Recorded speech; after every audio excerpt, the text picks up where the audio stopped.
Buenas tardes, mi grupo está conformado por Anderson, Jesús, Dilson y quienes habla Álvaro Luna. Le vamos a hablar sobre la unidad de análisis de la que hablaremos es de la religión. Una de las categorías importantes que tenemos que indagar sobre nuestra unidad de análisis es la categoría de las creencias. Las creencias jugó un papel clave en la película, ya que vimos en varias escenas cómo la sociedad estaba dividida entre los que creían y no creían que el niño había estado en el cielo. Todo esto generó una gran incertidumbre para los habitantes del pueblo. Teniendo claro esto, pasamos a hablar de una de las subcategorías de la categoría de las creencias, el cual es el cielo. El cielo juega un papel clave en esta película, ya que veíamos en varias escenas cómo el niño estaba con diferentes entidades religiosas o entidades divinas estando en el cielo. Todo esto, sumado a la incertidumbre ocasionada por las creencias, le generó algunos problemas a nuestra familia protagonista. Algunos problemas, como lo vimos en unas escenas donde se burlaban de ellos, como en la escena de la cafetería, donde un grupo de hombres se burlaba del predicador, que haciendo burlas porque no creían que el niño estaba en el cielo. Entonces las burlas venían básicamente de las personas del pueblo que no creían que el niño había estado en el pueblo. También tuvimos una escena donde se burlaban de la hermanita de nuestro protagonista. Le hacían, algunos de sus compañeros de clase le hacían burlas porque no creían, se burlaban de que el niño no había estado en el cielo, y todo esto conllevó a una pelea entre la niña y el compañero de clase. Entonces, algo importante a resaltar sobre nuestra categoría de las creencias son sus subcategorías, que son la incertidumbre generada por el pueblo y la sociedad entre los que creían y no creían, y el cielo. Bueno, continuando con la idea de mis compañeros de la película de Un niño en el cielo, mi nombre es Anderson Chacón y vamos a hablar de las entidades. Las entidades de Jesús, Dios. Se puede decir que de esto, de la película de Colton Burpo y el libro de El cielo sí existe, podemos deducir de que no a ciencia cierta no se sabe y que está alineado a que puede que sí, puede que no. Los grandes autores como Daniel Coleman habla de una inteligencia emocional que se transmite de acuerdo a emociones que eso influye en las decisiones para cualquier cosa. Entonces se puede decir que tal vez fue una emoción lo que llevó a pensar esto, pero es que también podemos decir que es un niño que tiene solo 4 años y no puede ser así. Y además, por hechos, muchas personas han dicho que han ido al cielo y de esto habla Kevin Nelson. Kevin Nelson, un neurocirujano que estuvo en la investigación de aquella película y de aquellos sucesos. Él habla y dice que se puede, más que todo, es de un subconsciente que es lo que nos hace pensar que hemos vivido en otra vida, o que creemos en otra vida, o que pensamos otra vida distinta, y eso es lo que nos hace imaginar que fuimos al cielo o que estuvimos en una situación, cuando estamos en una situación de esta categoría.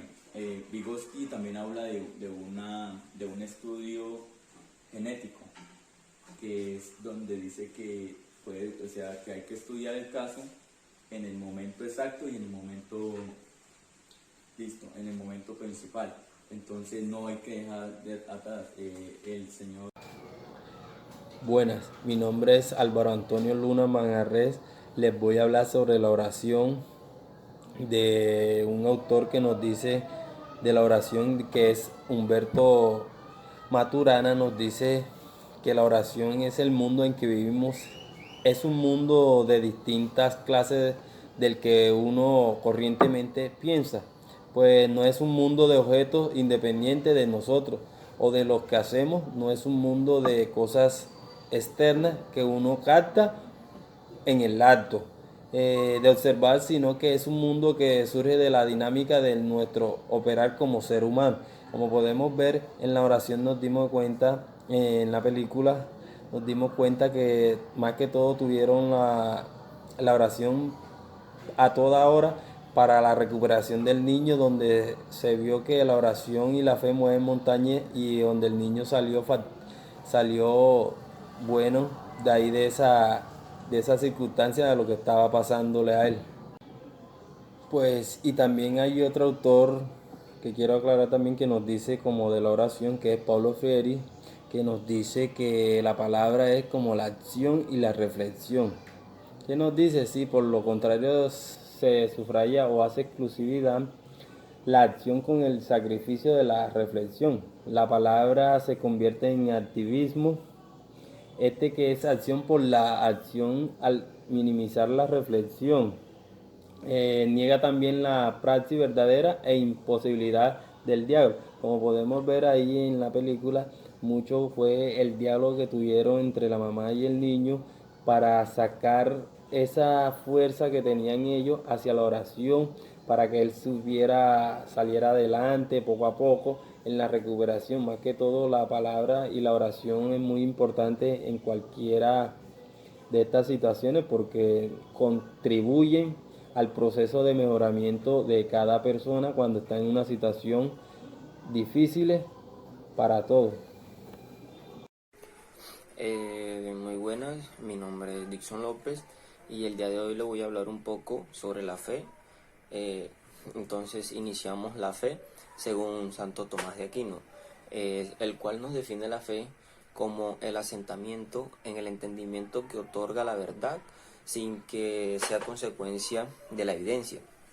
Pues eso es lo que Santo Tomás de Aquino nos define lo que es fe en sí, pero no solamente nos define fe, sino que también nos las define en otros aspectos, como lo que es el objeto de la fe, el acto de fe y la virtud de la fe.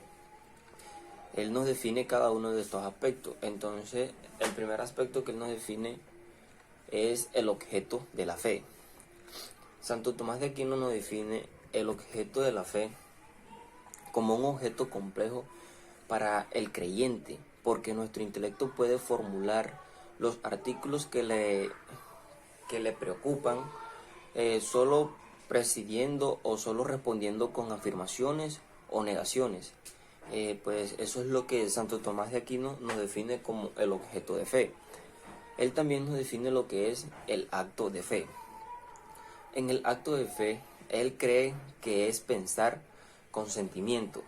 Él nos define esto, que la fe es pensar con sentimiento, pero con un sentimiento firme, con un sentimiento claro.